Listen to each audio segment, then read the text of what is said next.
لێ تەماشەوانین هێژا پەیوەندیên بریتانیا لەگەڵ سووریا هەروەها سەکنا بریتانیای گرێدایی vê rewşa ku li herêmê rû dide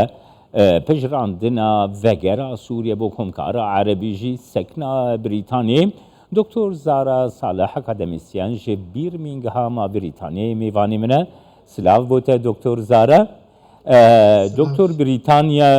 diyar dike ku rejîma Sûriye rejîmekî necîddî ye. پروسەیا سیاسی de neku cîna gire xwe dûr dixîş proseya siyasî Brîtanya ji van kiryarên Sûriyeyê dilgiran e û bê pêwendiyên xwe jî asayî neke. Vê helwesta Brîtanyayê nirxandina wê ji te dixwazim. Fermo Doktor Zara. Silav bo te Kak Cemal û hemû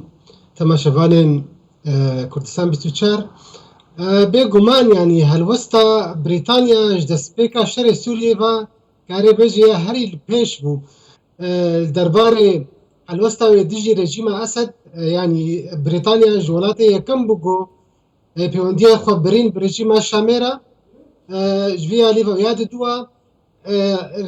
بریتانیا جولات پیش بگو اریکاری یعنی اریکاریا اشتوانیا اپوزیسیون اکبریا سوری کر و اریکاریا مرووانا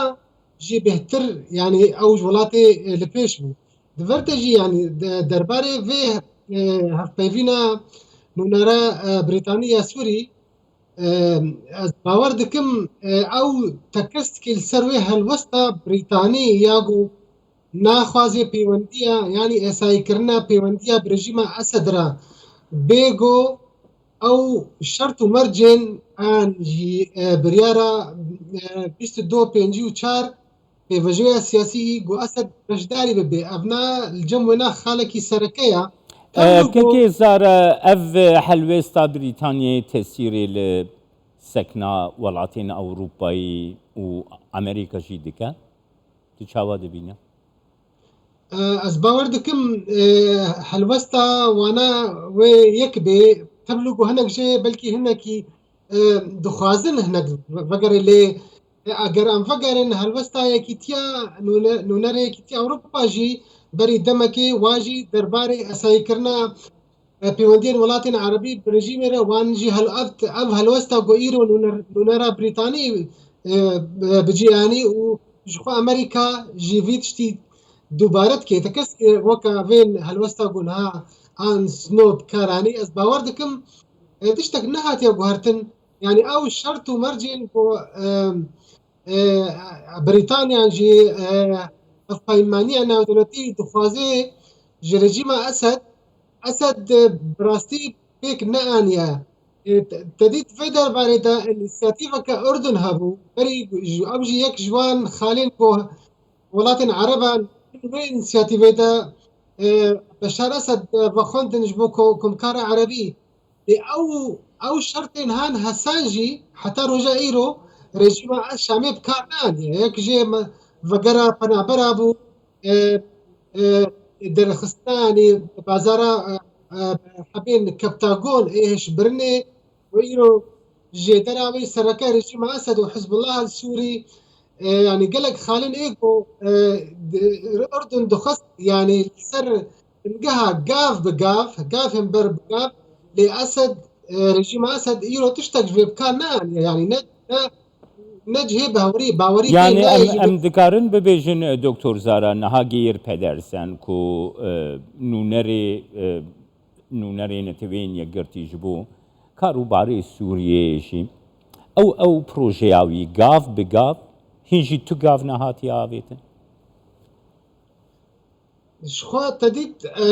غير بترسون دبيجي يعني اف قاف بقاف تبلغوا يعني هناكي نتا يعني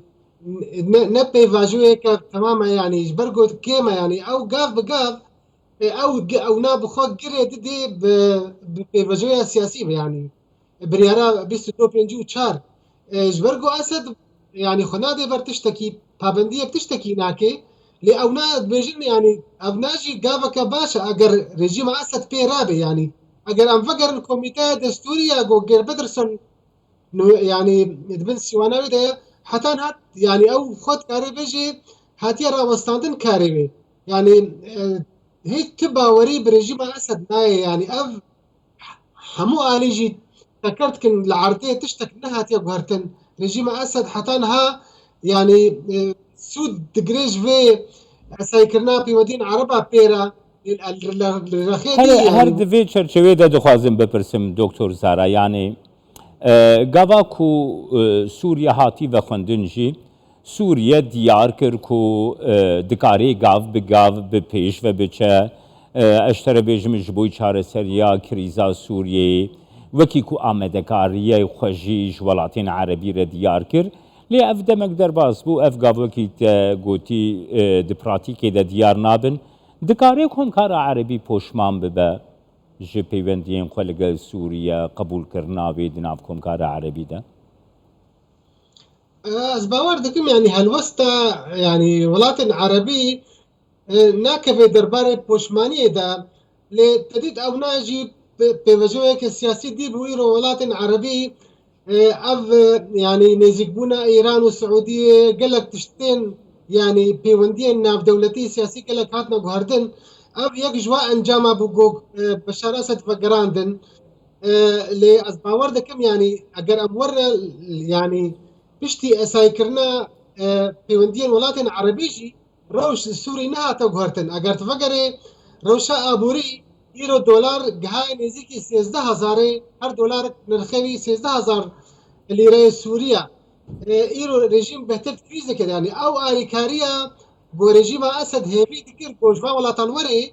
بيك نهاته يعني ادفردا تبي واتا يقول ولاتن عربيجي راستا بشباك السياسي او فقراتنا رجيم اسد نافه لاوجي وقت اريكاريا الاريكاريا اشتفانيه ك عبوري بير لكن اگر او شرط ومرجان بيك نبني يعني بكيماي او انيشيتيفا اردنيه يعني او فقرا بنابرا او بركن كبتاغون افحموتش يعني العرضي اسد فرجيماوي دروادك يعني ولكن عربي جيبي تشتي تزانن يعني لما او دکتر شيء زارا یک جی سدمین کو yani anine peşiya Suriye وڵاتین عربی تایبەتیژی وڵاتین دەردۆرا سووریێ وەکی عراق و ئوردنێ ئانینە پێشیا مێزا سووریێ کۆنتترۆلکردنا مادەین حشبەربوو و ئەف وڵات وەک ji بۆ خە وەکە مەترسی دبینن تایبەت ئوردن و عراق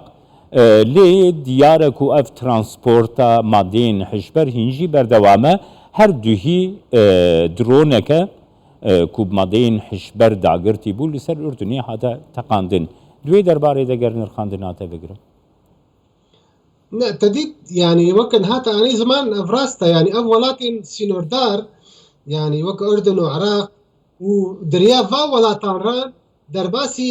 بنقابة عرية والسعودية وقال لك ولاتين عربي أف بريك دقهنا وكبتاقون دقهي وانا يعني باندوراوي الحمي ولاتين عربات كاريبيجي هيا